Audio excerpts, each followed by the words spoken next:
Paranormal Activity. Paranormal Activity. Paranormal Activity. Paranormal. There's been a lot of hype. Lots and lots of hype. I didn't really fall for the hype. I'm so used to being let down. You know, you go to a movie and you're like, it's been promoted for ages and ages, and all these reviews and all these audience members are just so excited about it and saying it's phenomenal, or I guess in this case, terrifying. I heard that a giant jock bro, I knew at my old high school, pissed himself, literally pissed himself in the theater, and then was too afraid to get up and go to the bathroom. I decided not to get all caught up in the hype about it, not expecting a lot. And rightly so. Paranormal Activity follows this young couple, Katie and Mika. He's a day trader. She's a student. They live together in a fucking awesome house with a giant TV and like perfect furniture and a great leopard print rug. I don't really understand how they could possibly afford such luxuries, but they do. Apparently Mika's a really great day trader. Katie, the girl, discloses that her whole life, like since she was 8 years old, has been haunted by this malicious spirit. It's been after her since she was 8, and periodically it'll come back. It came back when she was like 13, and now it's starting shit up again. Mika, what a fucking douchebag. What a douchebag. Because he's like, oh, this is kind of cool. I kind of like this. My girlfriend's being haunted. I'm a douchebag. Let's make jokes and stuff. Making jokes the whole movie. Asshole. Mika goes out, buys an HD camera, and decides that they're gonna start to record what's going on and to try to get some of this paranormal activity and these strange happenings on video. First bad idea. Don't fuck with, like, malicious spirits. They're pissy by nature. Another reason why I don't understand why they're so rich. He's kind of a douche. Clearly not bright.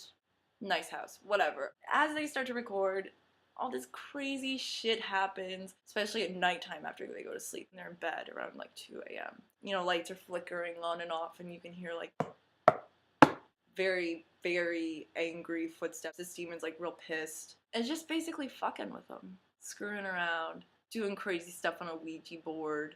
I guess it's probably having fun, but they're not having fun with it. Paranormal Activity got all, you know, this crazy hype. As I said before, not really deserving of such hype. It's another one of those movies, much like Blair Witch, where it's recorded in such a way that it seems that the characters in this film are real people who are really experiencing this stuff. Like, it's a real deal. They're not real. They're actors, they're characters in the movie. What I found myself doing is sitting there in silence, holding like my popcorn very tightly, waiting and waiting, just a lot of waiting.